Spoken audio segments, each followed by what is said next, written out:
Hello, this is a tutorial on how to construct a group frequency distribution table using PHDOT, including its histogram, frequency polygon, and ogive. So let's start with this given problem. This data represent the record high temperatures in degrees Fahrenheit for each of the 50 states in the US. Construct a group frequency distribution for the data using 7 classes. So these are the 50 data now. Before we can construct the group frequency distribution table, we must first construct the 7 classes. Now, to construct the 7 classes, you must start with finding the range, and the range is equal to the highest value in the data minus the lowest value. And divide it by the number of classes, which would give us the class width. So the highest value in the data set is 134, while the lowest value is 100. If you take the difference of this and divide it by the number of classes, which is set in the problem, which is 7, it gives us 4.9, then round it up to 5. Remember that the rule is to round the computed value or round up the computed value to the next whole number. After computing for the width, you must determine the lower and the upper limit for every class. And this is determined by starting with the lowest value and then construct the next class level by adding the class width to get the next lower limit for the next class. Then the second column in the group frequency distribution table is the class boundaries. The class boundaries is determined by just subtracting 0.5 for every lower limit in each class, and then the upper limit is determined by adding 0.5 for every upper limit in each class. Then in the next column are the midpoints in the classes. To determine the midpoint, you just take the average of the lower limit and the upper limit, such as the midpoint in the first class is 102. This is derived by adding 99.5 and 104.5 and divide it by 2. So the midpoints are 102, 107, 112, 117, 122, 127, and 132. Now, what we need in constructing the group frequency distribution table for these 50 values, for these temperatures which are expressed in degrees Fahrenheit, are the upper limits of the class boundaries, the midpoints, and this data.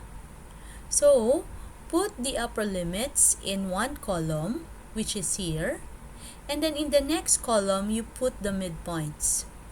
While in the other column, or in the third column, you put the 50 data, which are, again, the temperatures in degrees Fahrenheit from the 50 states in the US.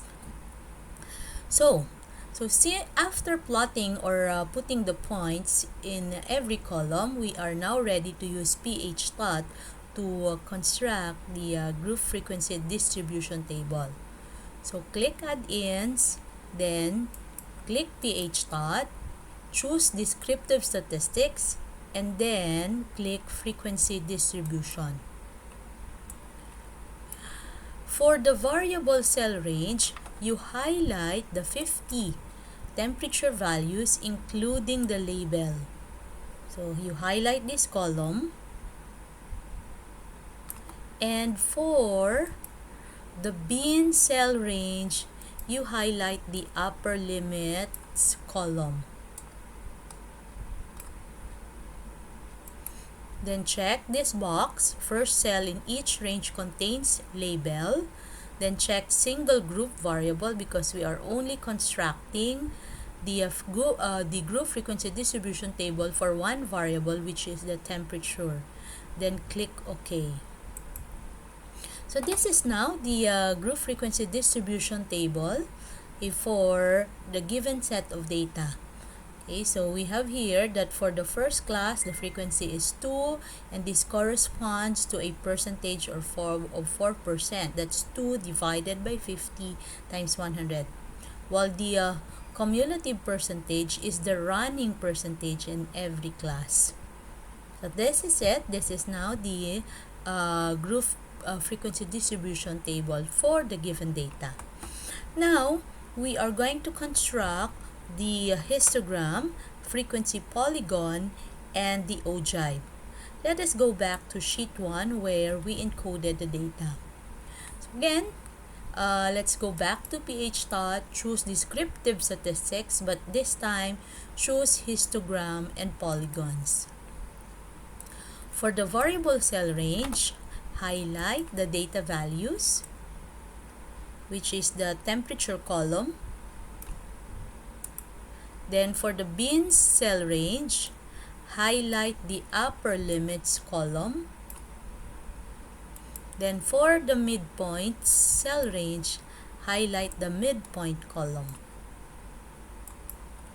Then check single group variable, check this box also.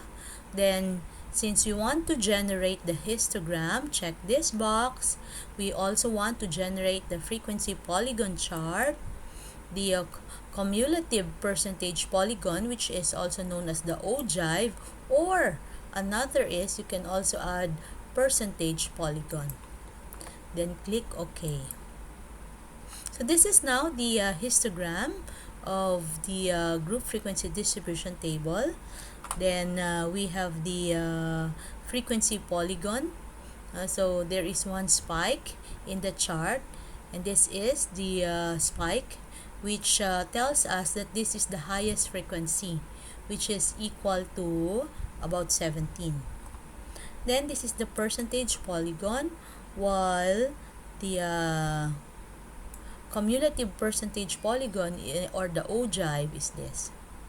Okay, so now we are done in constructing the group frequency distribution table, the histogram, the ogive, and then the frequency polygon. So let us go back again to the table. This is the table. This is the frequency group frequency distribution table with its histogram. So this ends my tutorial. Thank you.